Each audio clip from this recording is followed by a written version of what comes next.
Money, मेरे लिए loan लिया लेकिन मुझे ही नहीं बताया। अरे तू तो कोमा में था ना, कैसे बता था?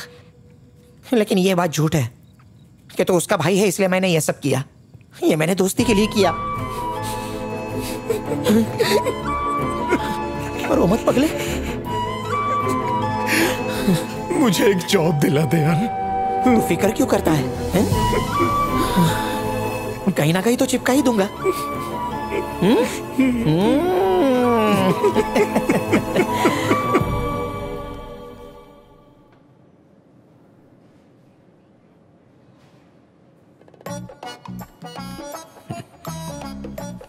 कॉलेज के बाद फोटो नहीं खिंचवाई? नहीं सर। क्यों? वो क्या है कि मैं 19 साल से कोमा में था। कोमा? हाँ। ग्रेट, अच्छी बात। ये कोमा कहाँ है? कनाडा में सर, मैं वहां जाके आया हूं। अच्छी जगह, अगले हफ्ते मैं भी जाने वाला हूँ। क्यों भाई, शर्म वरम बेच खाई है क्या? लोन वापस करो या चुपचाप ये घर खाली करो। भिखारियों की तरह लोन मांगने आ जाते हो, चुकाएगा कौन? अरे चुकाएंगे कहाँ, इन्हें तो हराम की आदत लग गई है। पैसा ले लिया है, अगर नहीं चुकाना है ना तो घर खाली करो, नहीं तो मैं पुलिस थाने जाऊंगा और तुम सबको रोड पे भिजवा दूंगा। अरे हराम की खाने की आदत हो गई है इनकी। सांड के जैसे बैठा है सर, देख क्या रहा है? पैसे वापस कर पे। क्या कहा? तुम स्टैच्यूज बनाते हो? हाँ सर। यार मेरे पास तो खुद की 3D मशीन है, मुझे कोई जरूरत नहीं है। जब तक तुम एक मूर्ति बनाओगे तब तक तो मेरी 100 मूर्तियां बन चुकी होंगी। ऑफिस बॉय की जॉब के लिए भी कंप्यूटर आना बहुत जरूरी है और ग्रेजुएशन भी बहुत जरूरी है। तुमने तो सिर्फ 10वीं पास की है। आपके लिए कोई जॉब नहीं है। नहीं चुकाना है ना तो घर खाली करो। चाय पियो और निकलते बनो। सर यहाँ खड़े रह के कोई फायदा नहीं, कोई वैकेंसी नहीं। तुम्हारी वजह से छोड़ रहा हूँ वरना इसकी खाल उधेड़ देता। हिम्मत कहाँ से आई? अब निकलो यहाँ से। धक्के मार के भगाओ क्या? चल जाए यहाँ से।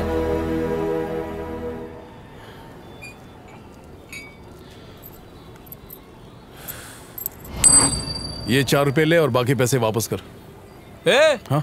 ये क्या चिल्लर पकड़ा रहा है? 20 रुपए की तो चाय पी गया और 15 रुपए सिगरेट के हैं। भिखारी समझा है क्या? 35 रुपए की 4 रुपए पकड़ा रहा है। मैं दे रहा हूँ, मैं देता हूँ। दिमाग ये लो भाई, सटक गया ना क्यों तो? खून जला रहे हो? ये लो।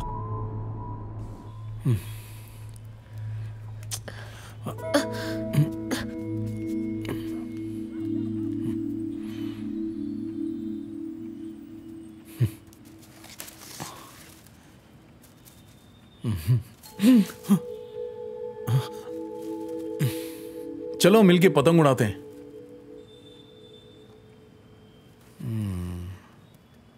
उसकी नौकरी का क्या हुआ?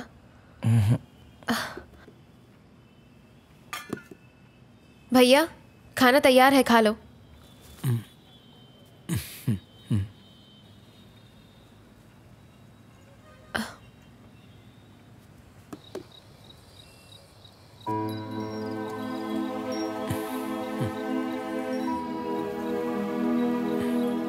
मुझे माफ कर दो प्लीज। अरे नहीं, ऐसी कोई बात नहीं है। नहीं नहीं, मुझे सच में ऐसा नहीं करना चाहिए था। आई एम सो सॉरी भैया, सॉरी। सॉरी क्यों कह रही हो? तुमने कुछ भी गलत नहीं कहा था। मैंने तुम्हें बहुत तकलीफ दी है। दुनिया में हर कोई डॉक्टर, इंजीनियर, सेल्समैन या फिर ड्राइवर है, लेकिन मैं कुछ नहीं हूँ, किसी काम का नहीं। ऐसा मत सोचो भैया, तुम सच में बहुत टैलेंटेड हो। देखना तुम्हें अच्छी नौकरी जरूर मिलेगी। अपने भांजे के लिए एक बिस्किट तक नहीं खरीद सकता, चाय भी 10 रुपए की आती। भैया मैं तुमसे एक बात कहूँ, पर प्लीज बुरा मत मानना। हाँ बोलो ना। मेरी एक फ्रेंड है, उसने एक म्यूजियम बताया जहाँ वॉचमैन का पोस्ट खाली है, तो तुम करोगे क्या? ठीक है।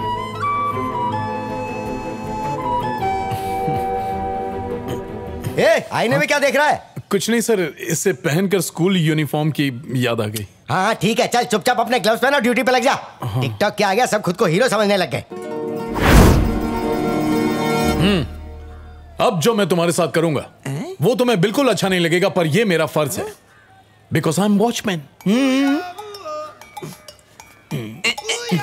ब्रो क्या कथकली कर रहा है? चल जा अंदर। अरे बाप रे, इसकी वजह से पहले ही मार खा चुका, अब और नहीं खाना। निकल लेता हूँ। अबे अंदर आई क्या? नहीं सर, तुझे बाहर खड़ा होना है। अंदर अंदर अंदर। लेकिन ध्यान रखना कोई गड़बड़ नहीं होनी चाहिए। उस दिन गलती मेरी नहीं, तुम्हारी फ्रेंड रितिका की थी। रितिका ने ही तुम्हें ये जॉब ऑफर की है। चेकिंग करनी पड़ेगी।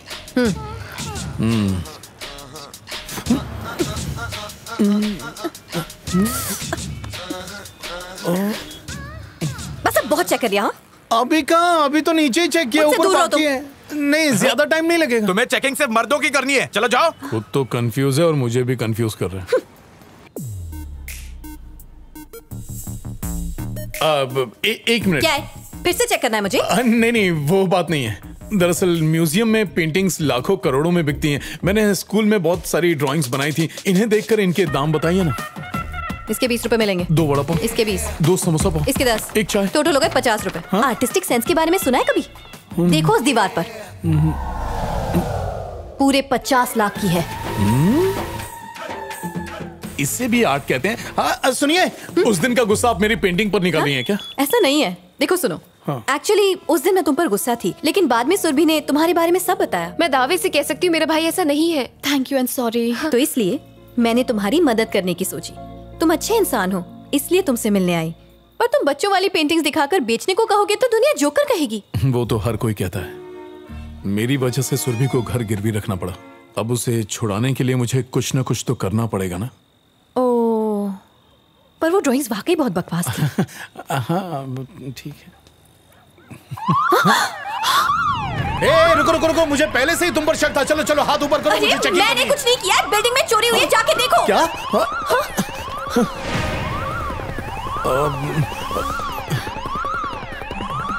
तुम जाओ जल्दी से, पुलिस को फोन करो।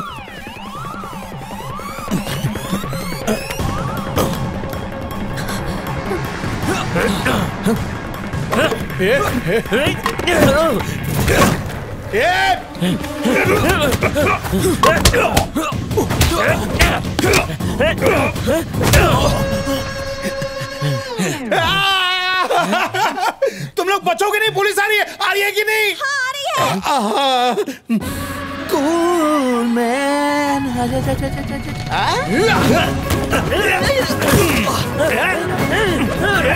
चैन खुलेगी, मैन खुलेगी, चैन खुलेगी, मैन खुलेगी, खुलेगी नहीं। गंदी बात। चल। Hello police. भागना मत, गिर जाऊंगा, गिर जाऊंगा।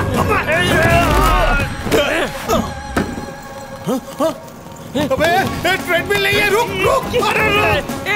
अरे छोड़, जल्दी छोड़।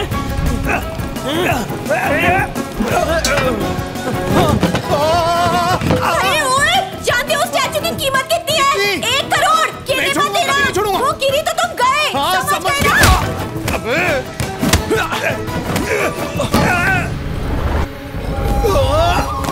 पकड़ लिया। छोड़।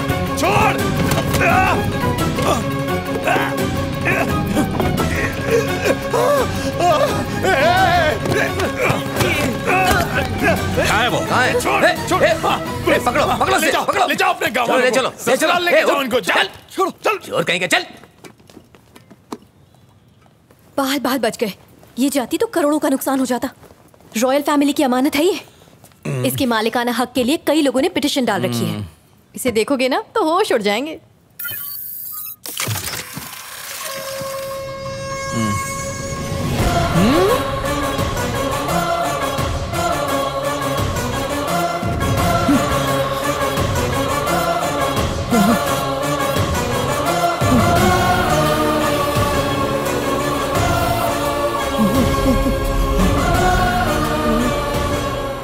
मैंने कहा था ना, इसे देखते ही तुम्हारे होश उड़ जाएंगे। बहुत अच्छे, तुमने कमाल कर दिया। ये तो वही मूर्ति है जो मेरे पापा ने दी थी। अरे ये रुक जाओ, क्या कर रहे हो? छोड़ो इसे। अरे रोको इसे, क्या कर रहे हो? अरे मैं इसे किसी को नहीं दूंगा। छोड़ो। हाँ करेक्ट है, ये तो हमारी ही मूर्ति है। मतलब तुम्हारी फैमिली रॉयल फैमिली है? Royal family? ये कब हुआ? ज्यादा शौक होने की जरूरत नहीं है। ये वो इतिहास है जिसे ना जानो तो ही बेहतर है। हमारे पूर्वज राजा महाराजाओं से जिंदगी जिया करते थे और तुम्हारे पापा, उनकी तो बुद्धि भ्रष्ट थी। विरासत में मिली सारी चीजें उन्होंने दान कर दी, पर उन्होंने अपने उसूल कभी नहीं छोड़े। सत्यवादी हरिश्चंद्र के पुत्र थे ना। ये क्या किया पापा? कंगाल ससुर। तांबे की मूर्ति इतनी कीमती? बताती हूँ, आओ मेरे साथ। एक बार फिर से फेंको ना। टेरेस पे जाऊंगा तो फेंकूंगा। सासू माँ, इसको संभालो ना। ये है वो वजह, महाराज एलिसाई। एलिसाई साम्राज्य से हूँ, जिसके ये राजा थे। बहुत ही समृद्ध स्टेट था इनका, अथाह दौलत, विशाल सेना। इसके अलावा युद्ध में इस्तेमाल होने वाले हथियार बनाने में इन्हें महारत हासिल थी। इनकी एक और खासियत थी, जानते हो वो क्या थी? क्या? डोकरा कलाकृतियाँ बनाने में इनसे अच्छा कोई नहीं था। लेकिन फिर इनकी बर्बादी शुरू हुई, पता है कैसे? हाँ मुझे पता है, उसकी वजह ब्रिटिशर ही थे। जी नहीं, उसकी वजह वो खुद ही थे। तुम्हारे पूर्वज एक नंबर के लड़कीबाज थे। मेरे पूर्वज लड़कीबाज?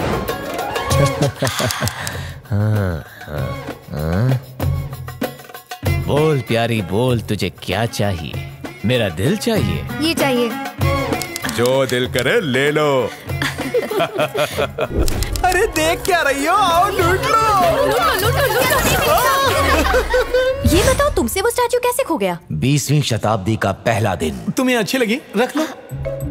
मूर्ति कैसे खोई वो इम्पोर्टेंट नहीं है, पहले ये पता लगाओ कि इसका प्रेजेंट ओनर कौन है। रवि, लाख रुपए का सवाल पूछा है। बताओ ओनर कौन है? अब इसका ओनर एक एमएलए है। एक एमएलए है? और पता है लेटेस्ट न्यूज यही है।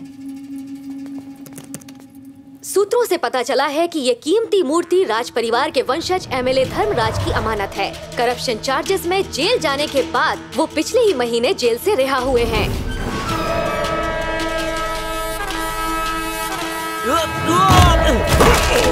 उनके ऊपर किडनैपिंग, राजनीतिक हत्याओं और मनी लॉन्ड्रिंग के कई सारे केसेस चल रहे हैं।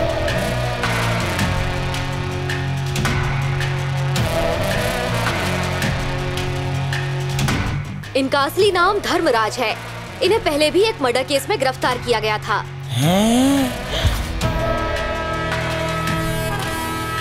सलाम सलाम।